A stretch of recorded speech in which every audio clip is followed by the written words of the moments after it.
Hello everyone, this is Pooja Rawat and now we will start second part of our second chapter of history from trade to territory, the company established power. In this chapter we have read that portion of our chapter that how East India Company comes east and they started doing their trade here, and now we will start the second part of this chapter, which is East India Company begin trade in Bengal. The first English factory was set up on the bank of the river Hooghly in 1651. This was the base from which the company's traders, known at that time as factors, means जब Britishers पहली बार India में आए थे और उन्होंने start किया था तो उनको फैक्टर्स बोला जाता था. Factors operate the factory had a warehouse where goods for export were stored. Means वो लोग फैक्ट्री बनाते थे, फैक्ट्री चलाते थे, दैट्स वाई उनको फैक्टर्स कहा जाता था. And it had office where company officials sat. As trade expanded, the company persuaded merchants and traders to come and settle near the factory. By 1696, it began building a fort around the settlements. 2 years later, it bribed Mughal officials into giving the company zamindar right over 3 villages. One of these was Calicut, which later grew into the city of Calcutta or Kolkata as it is known today. It also persuaded the Mughal Emperor Aurangzeb to issue a farman granting the company the right to trade duty-free. The company tried continuously to press for more concession and manipulate existing privileges the company the right to trade duty-free. But officials of the company who were carrying on private trade on the side were expected to pay duty. This they refused to pay, causing an enormous loss of revenue for Bengal. How could the Nawab of Bengal, Murshid Quli Khan, not protested? Means in this portion they want to clarify that कि east India company जब बंगाल में उन्होंने अपना trade करना start किया था and 1651 में they come to river Hooghly and वहाँ से उन्होंने स्टार्ट किया था. एंड उसके बाद उन्होंने यहाँ के नवाब से 3 विलेजेस की ज़मींदारी ले ली थी और औरंगजेब से उन्होंने फरमान लिखवा लिया था कि हम यहाँ इन 3 विलेजेस में पूरी तरह से ट्रेड कर सकेंगे, यहाँ के रिवेन्यू को कलेक्ट कर सकेंगे. And Aurangzeb issues a farman granting the company the right to trade duty free. मतलब उनको कोई भी उसके लिए हमारी कंट्री में आके ट्रेड करना है और उनको उसके लिए कोई भी टैक्स पे नहीं करना पड़ेगा. ये फरमान औरंगजेब ने उनको उस टाइम दे दिया जब वो एज ए ट्रेडर यहाँ पे आए थे. The company tried continuously to press for more concession and manipulate existing privileges. और फिर कंपनी ने क्या किया, जो थोड़े बहुत भी उनको छूट दी गई, थोड़ी बहुत उनको प्रिविलेजेस का उन्होंने और ज़्यादा फ़ायदा उठाना शुरू कर दिया और औरंगजेब के फरमान का उन्होंने बहुत ज़्यादा गलत तरीके से उसका यूज़ किया. And had granted only the company the right to trade duty free, but officials of the company who were carrying on private trade on the side were expected to pay duty. इसके अलावा company को कुछ और भी थे जो लोग कर रहे थे, उनको कुछ ना कुछ तो पे करना था. और जो अदर जो बंगाल के जो नवाब थे उन्होंने बोला कि हमें तो रिवेन्यू चाहिए अगर तुम यहाँ पे ट्रेड करते हो तो, लेकिन कंपनी वो रिवेन्यू पे करने को तैयार नहीं थी. दैट्स वाई उस टाइम मुर्शिद कुली खान जो था वो वहाँ का नवाब था बंगाल का. तो how Murshid Quli Khan not protested, so he protest against it. See in this picture Figure 3, local boats bring goods from ships in Madras, painted by William Simpson 1867 में. इसमें लोकल बोट दिखाई हुई हैं. सी लोकल बोट हैं, ये गुड्स लेके आ रही हैं. गुड्स मीन्स सामान को गुड्स भी बोलते हैं. सामान from ship in Madras, ship Madras में अदर कंट्रीज से लोकल गुड्स.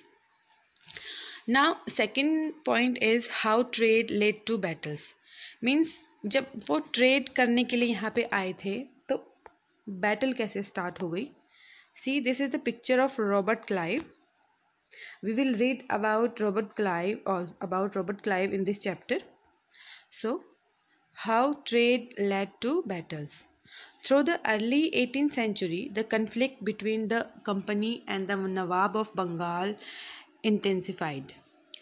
तो उनके बीच में, कंपनी के बीच में और बंगाल के नवाबों के बीच में जो स्ट्रेस था वो बढ़ता गया. And after the death of Aurangzeb, the Bengal nawab asserted their power and autonomy as other regional power were doing at that time. Murshid Quli Khan was followed by Alwardi Khan and then Sirajuddaulah. मुर्शिद कुली खान का बेटा Alivardi Khan and then उसका बेटा Sirajuddaulah as the nawab of Bengal, ये बने.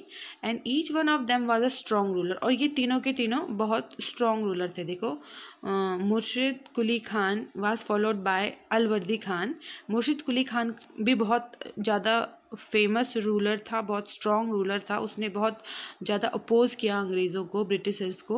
और उसका बेटा था अलवर्दी खान, उसने भी बहुत ज़्यादा अपोज़ किया. And then Sirajuddaulah as the nawab of Bengal. Each one of them was a strong ruler.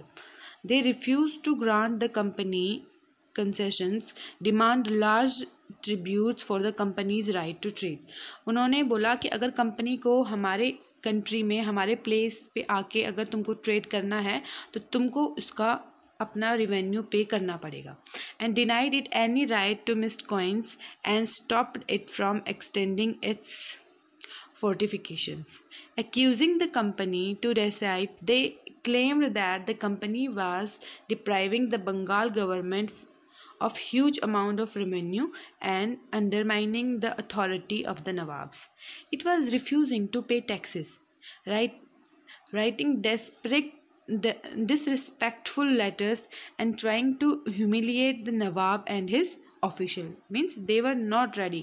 मतलब Britishers were not ready to pay any tax. The company on its part declared that the unjust demand on the local officials were ruining the trade of the company and trade could flourish only in the duties were removed. It was also convinced that to expand trade it had to enlarge its settlement, buy up villages and rebuild its fort. The conflicts led to confrontation and finally culminated in the famous Battle of Plassey. Means अब company क्या चाहती थी कि उनको एक अलग से place मिले, वो उसको अपना फोर्ट बनाए और उन पे कोई भी उनके जो ट्रेड को, बीच में कोई भी जो है उनके ट्रेड को कंट्रोल या रोकने की कोशिश ना करे और किसी भी तरह का रिवेन्यू या टैक्स कंपनी से ना लिया जाए. एंड यही सब जो है चीज़ें एक रीज़न बनी थी the battle of Plassey. The battle of Plassey के बारे में भी हम पढ़ेंगे. लिसन, कंपनी क्यों नहीं चाहती थी टैक्स पे करना, या क्यों वो नहीं चाहते थे कंपनी टैक्स पे करना? Because here we have read that कि it also persuaded the Mughal emperor Aurangzeb to issue a farman granting the company the right to trade duty free.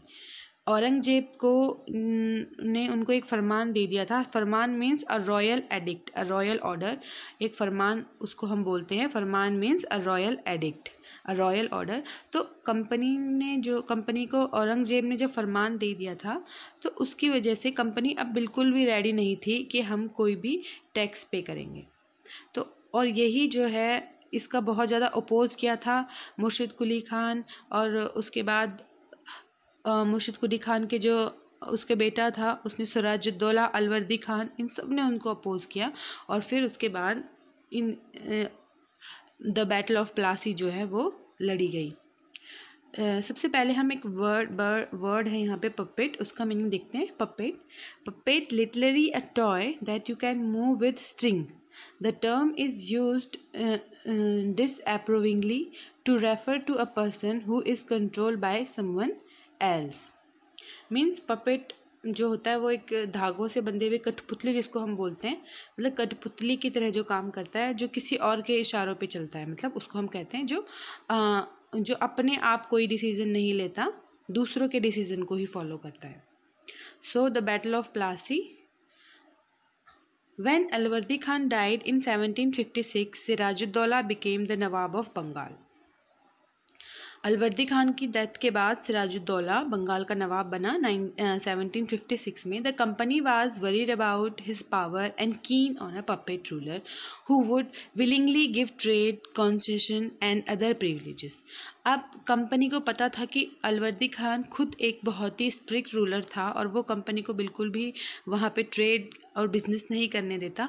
और अब सिराजुद्दौला भी एक बहुत ही पावरफुल और स्ट्रिक्ट रूलर बनने वाला है.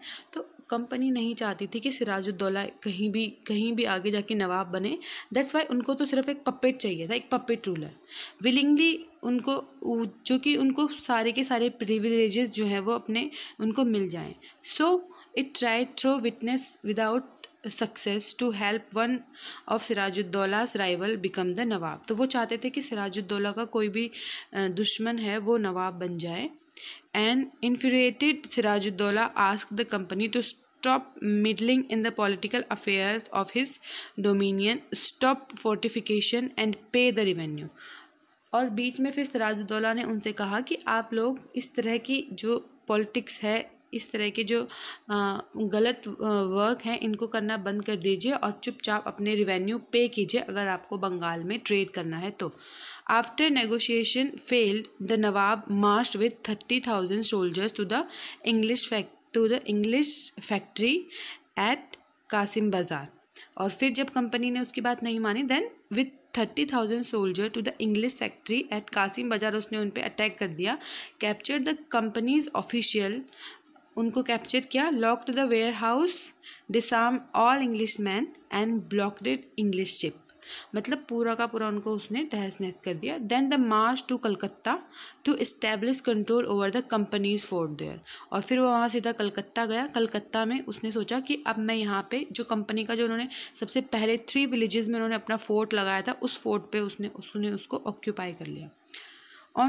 On hearing the Nawab of the fall of Calcutta, company official in Madras sent force under the command of Robert Clive. Reinforced by Nawab fleets, prolonged negotiation with the Nawab followed. Finally, in 1757, Robert Clive led to company's army against Sirajuddaulah at Plassey. उसके बाद जब उनकी वो defeat कर दिया उसने company को, और फिर उसके बाद रॉबर्ट क्लाइव, जिसकी पिक्चर मैंने आपको ऊपर दिखाई थी, रॉबर्ट क्लाइव ने 1757 में Robert Clive led the company's army against Sirajuddaulah at Plassey, and one of the main reason for the defeat of Nawab was that the force led by Mir Jafar, one of the Sirajuddaullah's commanders, never fought the battle. Clive had managed to secure his support by proving to make him Nawab after crushing Sirajuddaulah. Means Sirajuddaulah को battle में हराना Britishers के लिए इतना आसान नहीं था. तो इसके लिए उन्होंने एक ट्रिक या एक तरह से एक चाल चली जिसमें उन्होंने सिराजुद्दौला के एक बहुत इम्पोर्टेंट, बहुत ही ज़्यादा पावरफुल कमांडर को अपनी साइड किया और उसको उन्होंने बोला कि तुम सिराजुद्दौला की तरफ से लड़ाई मत करो. And Clive had manage to secure his support by promising to make him nawab after crushing Sirajuddaulah. Means उन्होंने बोला कि तुम उसका साथ मत दो, और फिर जब मीर कासिम ने उसका साथ ही नहीं दिया सिराजुद्दौला का, मीर जाफ़र ने, तो उसके बाद सिराजुद्दौला उस बैटल में हार जाएगा, फिर हम तुमको नवाब बना देंगे. मीन्स उन्होंने मीर जाफ़र को ये लालच दिया कि हम तुमको नवाब बना देंगे सिराजुद्दौला को हरा के. The battle of Plassey become famous because it was the first major victory the company won in India. और यही सबसे फर्स्ट विक्ट्री थी उसके अगेंस्ट, सिराजुद्दौला के अगेंस्ट इंडिया में सबसे फर्स्ट विक्ट्री थी जो ब्रिटिशर्स को मिली थी. और अब वो बहुत ही ज़्यादा पावरफुल धीरे धीरे यहाँ पे होने वाले थे. The promises of riches means इसमें ये शो किया गया कि how the richers were making promises to the people and they were not fulfilling their promises. The nawab complains. After the defeat at Plassey, Sirajuddaulah was assassinated and Mir Jafar made the Nawab. उसके बाद वो सिराजुद्दौला को मारने के बाद मीर जाफ़र को वहाँ का नवाब बना दिया गया. The company was still unwilling to take over the responsibility of administration and its prime object was the expansion of trade. वो सिर्फ वहाँ पे ट्रेड करना चाहते थे. If this could be done without conquest through the help of local ruler who were willing to grant privileges, then territories need to be taken over directly. Then there is no need to be taken over directly. Means company जो है वो India में directly rule करना नहीं चाहती थी उस time. वो चाहती थी कि जो किंग्स हैं वो ऐसे ही रूल करते रहे बस, लेकिन उनके रास्ते में ना आए. मतलब जैसे ट्रेड करना चाहती थी उन्हें ट्रेड करने दिया जाए. एंड उनको सिर्फ पपेट रूलर्स चाहिए थे जो कि सिर्फ उनकी बात माने, जैसे कंपनी कहे उनकी बात को एज इट इज़ जो फॉलो करें. Soon the company discovered that this was rather difficult. फिर कंपनी को फील हुआ कि बहुत मुश्किल है. For even the puppet nawab were not allow as helpful as the company wanted him to be. धीरे धीरे कंपनी ने देखा कि पहले उन्होंने सिराजुद्दौला को हराया. सिराजुद्दौला के बाद जब उन्होंने after all they had to maintain the basic appearance of dignity and sovereignty if they wanted respect from their subjects. What could the company do when Mir Jafar protested. Sirajuddaula के बाद मीर जाफ़र ने प्रोटेस्ट किया. The company deposed him and installed Mir Qasim. उसके बाद मीर कासिम को उन्होंने बना दिया in his place on the place of Mir Jafar. And when Mir Qasim complained, his turn was defeated in battle fought at Buxar. फिर उन्होंने बैटल ऑफ बक्सर में 1764 में driven out Bengal and Mir Jafar was reinstall. फिर दोबारा मीर जाफ़र को उन्होंने वहाँ का नवाब बना दिया. And the nawab had to pay ₹500,000 every month, but the company wanted more money to finance its war. लेकिन कंपनी को और पैसा चाहिए था. And meet the demands of trade and its other expenses. अपने पूरे खर्चों को पूरा करने के अपने एक्सपेंसेस के लिए it wanted more territories and more revenues. By the time Mir Jafar died in 1765, the mood of the company had changed. Having failed to work with puppet Nawabs, Clive declared, "We must indeed become Nawab ourselves." उसके बाद Robert Clive ने बोला कि ये जो puppet नवाब हैं ये भी कभी ना कभी जाकर उनके अगेंस्ट प्रोटेस्ट कर लेते हैं, विद्रोही बन जाते हैं. तो अब जो है कंपनी को खुद अपना नवाब खुद ही बनना पड़ेगा. मीन्स कि we must indeed become nawabs ourselves. Finally, in 1765, the Mughal emperor appointed the company as the Diwan of the province of Bengal. The Diwani allowed the company to use the vast revenue resources of Bengal. Means अब उनको जब वहाँ की दीवानी मिल गई तो अब वो दीवानी means वहाँ के नवाब अब वो खुद बन गए थे. दीवानी मिलना मीन्स अब वो वहाँ के सारे रिवेन्यू, ऑल द टैक्सेस, सब कुछ वहाँ का उनका हो गया, सारे resources. And this solved the major problem that the company had earlier faced. From the early 18th century, its trade with India had expanded, but it had to buy most of the goods in India with gold and silver imported from Britain.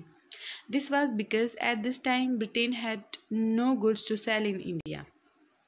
The outflow of gold from Britain slowed after the Battle of Plassey and entirely stopped after the assumption of Diwani. Now revenue from India could finance company expenses.